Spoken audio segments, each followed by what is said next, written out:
रीवा के संजय गांधी अस्पताल में रात 11 बजे उस वक्त हड़कंप की स्थिति निर्मित हो गई जब अचानक अधीक्षक डॉक्टर राहुल मिश्रा और डीन डॉक्टर सुनील अग्रवाल संजय गांधी अस्पताल निरीक्षण के लिए पहुंच गए।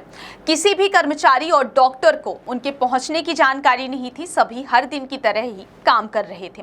जैसे ही दोनों ने इमरजेंसी वार्ड की तरफ एंट्री ली, शुरू में ही हेल्प डेस्क के पास ही अधीक्षक का गुस्सा कर्मचारियों पर फूट पड़ा। मौके पर मरीजों के लिए स्ट्रेचर पड़ा था, लेकिन उसमें गद्दे नहीं डाले गए थे।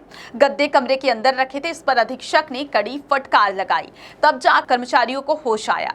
उन्होंने आनन फानन में गद्दे लगाए। इस लापरवाही पर ड्यूटी में तैनात 3 कर्मचारियों का वेतन काटने का आदेश भी जारी किया गया।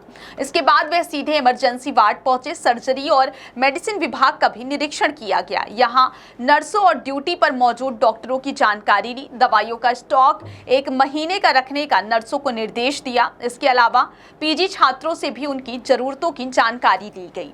बेडशीट की कमी का जिक्र पीजी ने किया। अधीक्षक ने तुरंत व्यवस्था के निर्देश दिए।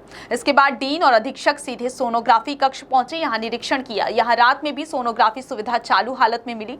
डॉक्टर मौजूद रहे। यहां से निकलकर दोनों अधिकारी गांधी मेमोरियल वार्ड पहुंचे। लेबर रूम में उन्होंने मरीजों का हाल चाल जाना, डॉक्टरों की जानकारी ली। लेबर रूम में एक नोटिस चस्पा की गई थी। इसमें लिखा था कि ऑक्सीजन सिलेंडर उपलब्ध नहीं है। इस पर भी अधीक्षक और डीन ने नाराजगी जताई। तुरंत नोटिस हटाने के निर्देश दिए। उन्होंने कहा कि यह किस लिए चस्पा किया गया है। इस पर पता चला कि यहां से सिलेंडर गायब हो गया है। अधीक्षक ने तुरंत नया सिलेंडर इशू कराने के निर्देश दिए। वार्ड से निकलते समय पैरदान ग्रिल में फंसी हुई थी। इस पर भी वह सुरक्षा गार्ड पर भड़क गए। वेतन काटने के निर्देश दिए। लेबर रूम से निकलकर अधीक्षक और डीन दोनों न्यू मैटरनिटी विंग पहुंचे। यहां पर वार्ड में भर्ती मरीजों की स्थिति देखी। साफ सफाई का अवलोकन किया। यहां भी सफाई पर आपत्ति जताई गई। स्टाफ नर्स सिर्फ एक ही थी। इस पर भी अधीक्षक ने आपत्ति दर्ज की। वहीं स्टाफ नर्स ने 2 बाथरूम में ताला लगे होने की भी जानकारी दी। स्टाफ के लिए शौचालय नहीं होने पर कंपनी के सुपरवाइजर को तुरंत व्यवस्था के निर्देश दिए गए। इसके अलावा वार्ड में कूलर तो लगे थे, लेकिन गर्मी कम नहीं हो रही थी। डीन और अधीक्षक ने न्यू मैटरनिटी विंग में बने लेबर कक्ष का भी अवलोकन किया। नए एसी युक्त लेबर कक्ष बने थे, लेकिन यहां पर डिलीवरी नहीं हो रही थी। इस पर उन्होंने एचओडी को नए मैटरनिटी विंग में भी डिलीवरी कराने की बात कही। डीन और अधीक्षक प्रसव पूर्व वार्ड का अवलोकन करने के बाद सीधे तृतीय तल मेडिसिन में आईसीयू 2 में पहुंचे। आईसीयू में कोई भी नर्स नहीं थी, सिर्फ पीजी छात्र थे।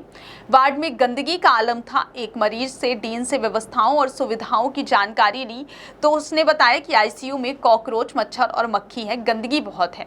इस पर अधीक्षक ने कंपनी के सुपरवाइजर को कड़ी फटकार लगाई। तुरंत साफ सफाई के निर्देश दिए। यहां से आईसीयू 2 में पहुंचे। दीवार पर जाले लगे थे। इसे देखकर अधीक्षक आग बबूला हो गए। उन्होंने कंपनी पर तुरंत 10,000 रुपए का जुर्माना लगाने के निर्देश दिए। साथ ही आईसीयू में एसी चल रही थी, लेकिन शीशे टूटे हुए थे। इससे ठंडक नहीं बन पा रही थी। उन्होंने इस पर भी फटकार लगाई। निरीक्षण के दौरान कहीं भी साफ सफाई होती नजर नहीं आई। चारों तरफ बदबू और गंदगी थी। इस पर अधीक्षक ने कंपनी के सुपरवाइजर को कड़ी फटकार लगाई। उन्होंने कहा कि 1 करोड़ रुपए सिर्फ सफाई सामग्री के लिए दे रहे हैं, लेकिन क्वालिटी नहीं है।